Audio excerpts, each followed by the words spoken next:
Here's how I almost lost $40,000 2 weeks ago on two deals that I had under contract in North Carolina.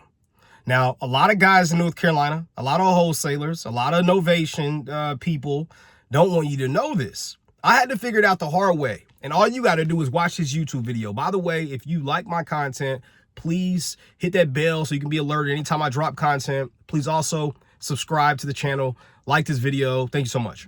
Now listen, a lot of people are not telling people who want to wholesale about this. And if you're in North Carolina, or if you're calling lists in North Carolina, and you think it's a good market to wholesale, you need to know exactly how to get deals done. Now, novations and wholesaling, what are they? Let's break it down so anybody can understand the difference. A wholesale is when we go under contract with a seller on their property to buy it, and then we sell that contract position to an investor, somebody who wants to buy it to flip it or buy it to rent it out, whatever they want to do. Now look, a novation is similar to a wholesale, but in a wholesale, typically we're selling to a real estate investor. In a novation, typically we're selling to what we call a retail buyer. Okay. A retail buyer is someone who's normally represented by a real estate agent to go out and purchase a home. So they've been pre-approved with a lender and they're going through the traditional process. We call it retail because we're going to list it on the retail market for real estate agents to see. A wholesale, oftentimes we may just send it out, on a Facebook group or through an email list, or, post to Bigger Pockets or Craigslist, or find a cash buyer off market. Okay. You need to know the difference. So I have both type of transactions under contract set to close the same month, and that's December. Okay. Now, here's what you got to understand. In a wholesale, there's a way to get a deal done that's called assigning the contract or double closing the contract. Okay. Now, let's just stick to wholesaling for now. A double close is where we go under contract with the seller and then we do another contract with the buyer, and the seller and buyer never know, right? They never know. Okay. And the reason why is because we're closing on, both transactions.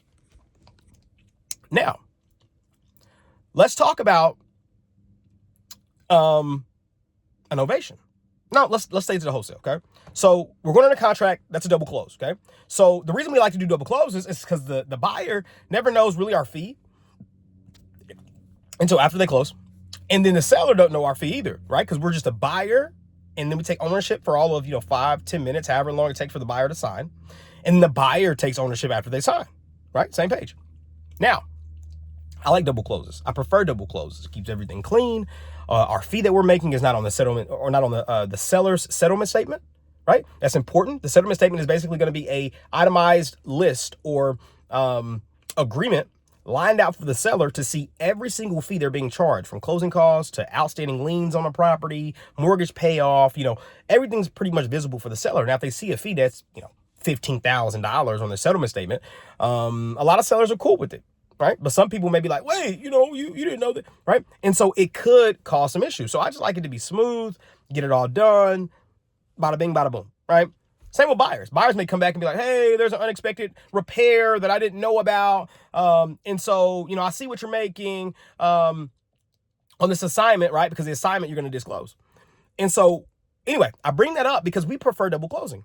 So I had this deal under contract, y'all. And what I didn't understand and what I didn't know, because these are our first two closings in North Carolina, is that North Carolina actually requires for the first deal to be funded before you can sell it to the end buyer. What does that mean? Well, this deal was a house that we got under contract for $170,000. We sold it for $185,000. And so what they do in North Carolina is they say, hey, we don't do any double closing. Like, all you can do is assign, or you need to fund it. Now, when they gave us pushback, all they said was, you got to fund the A to B, right? Because what you got to know about North Carolina is that it's not a title company state. It's an attorney opinion state, right? So you go out, you get an attorney's opinion, and that's the way you get it closed. So when they came back and they gave us pushback, my transaction coordinator, they were like, hey, we're not doing this deal. Like, you're not getting paid out. Like, we're not doing that, right? Because we don't do double closes here, or whatever you're trying to do. You need to fund this first. And then what they do is they try to position you with the transactional funding, right? You need to know what that term means. It means lenders out there who they see that you have a contract with the buyer and they see you have a contract with the seller, and they'll actually fund the transaction to go through, but they'll charge you a percentage, right, of what the loan amount is. So they take basically a big portion of your fee. On a $170,000 house, I think they wanted to charge like 2 points. It shakes out to be somewhere around, I don't know, $3,000, little north of $3,000, somewhere around $3,400 if I'm doing the math right. And so, yeah, it's just an amount of money that I didn't want to pay. And then you have to pay closing costs. Like, no, dude, it just doesn't make sense. So probably about $5,000 gone in fees. So I'm going to tell you what you could do and what we did. We pushed back on the agent. On the attorney and said, hey, do you guys do assignments? And they said, well, yeah, we can do an assignment. It's like, well, why didn't you tell us that? Right? Like, if I didn't have the experience, y'all, I could have missed out on $15,000, right? Or at least, $5,000 if I would have went with their transactional funding people that they wanted me to go with. So it's important that you know that, all right? And a lot of people in North Carolina, they don't want to tell you this, right? They don't want to tell you this because they're getting deals done. They don't want you to come to their market. But I'm here. So subscribe to the channel. I got you, all right? Now, second was a novation. Now, novation is completely outlawed. They don't do novations at all in North Carolina. Like, at all. They do not do novations in North Carolina. I almost missed out on $25,000 because they simply do not do novations. And what I want to do is I want to create a separate video breaking down a novation, what it is, what happened on this deal, and how you can prevent from it happening in the future. I'm talking what you need to get a deal done there, what I recommend you do, and everything like that. If you want to know more about the novation side of it, all you have to do is comment the word novation. I'm going to create the video for you and put it up. I'll keep it separate from this one so this one doesn't go too long. I got you, though.